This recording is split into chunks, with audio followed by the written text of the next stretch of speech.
does flare like crazy, this front camera. It's definitely not dirty. This is one of the first times I've used it, so it's popped up and the lens is nice and clean, but look at that flare. But, you know, alright.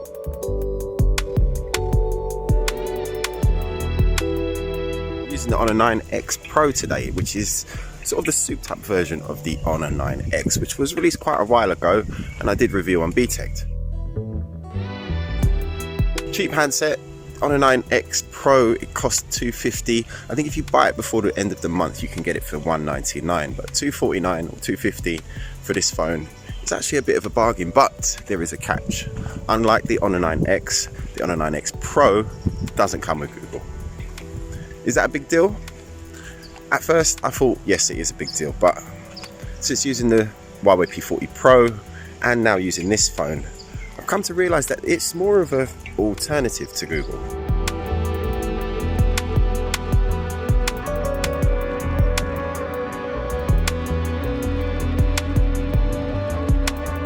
Don't get me wrong, there are more than a few apps that you won't be able to find and you won't be able to get on this device, but Huawei really are putting in a lot of effort to make the app gallery and Huawei mobile services a genuine competitor to Google and to iOS.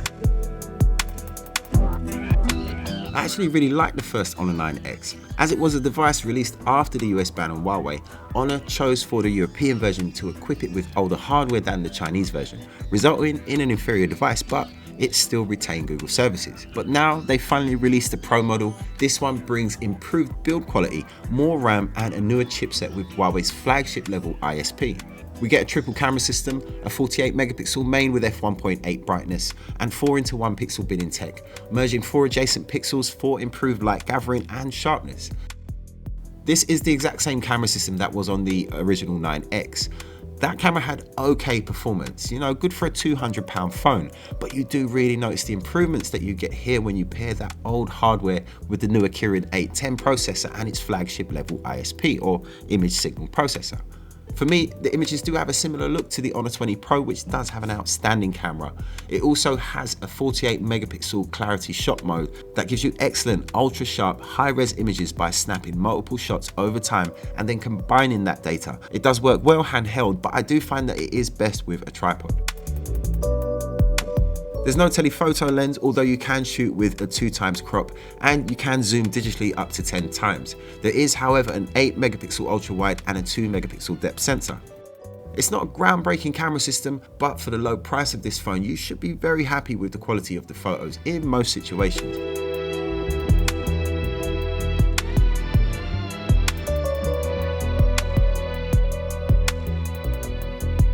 What does annoy me about these cheaper phones is that they give you a screen protector. They always give you a screen protector, which is fine if it wasn't the worst screen protector that money could buy. It just attracts, it's almost like it's got a little bit of a static charge and it attracts dust and fingerprint sharp even more on the screen protector than they do on the screen itself. So I've persevered with this one. It's still on the phone, but I am just about fed up with it and I'm about to rip it off.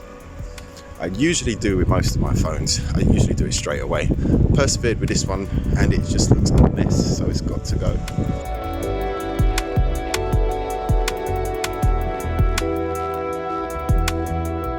The trade-off that is forced onto us here is the removal of Google services from this phone. A deal breaker for many, but in recent months, Huawei and, by association, Honor have made rapid progress in becoming a genuine third player besides Apple and Google. Although they're not quite there yet, at the rate they are building their app ecosystem, you do get the feeling that eventually they will offer us a full-blown alternative operating system and all. When it comes to the Honor 9X Pro, it is running at the moment on EMUI 9, but Honor say that it will get Android 10 based EMUI 10 very soon. So we do lose the home screen news feed that you would expect in usual Huawei Google phones, but EMUI 10 does come with Huawei Assistant, which takes place of the Google Assistant in the form of Celia, as well as replacing the Google feed with Huawei's own. So I really wish they would hurry up with that update. I would love to check out this phone with EMUI 10. It is true though that it can be a bit annoying adjusting to not having Google services, because it's not just Google apps that are affected. Many third-party apps rely on Google services as well. But as I said before, Huawei are working hard to offer replacements, so you just have to dive right in. I would recommend not transferring your old apps and data from your old phone. If you do, it will transfer most of your apps, but then if they rely on Google services in any way, for example, if an app uses Google Map data, then it just won't work at all. So start afresh and download the alternatives that you would need. The most popular apps are still available, such as Twitter, Instagram, Spotify, and so on.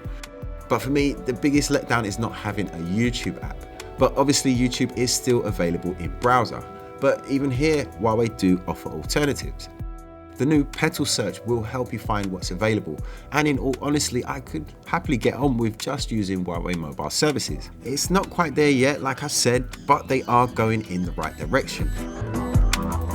And in time, you can't help but get the feeling that they will have to eventually hit us with Hongmen or Harmony OS or whatever their own operating system will be called.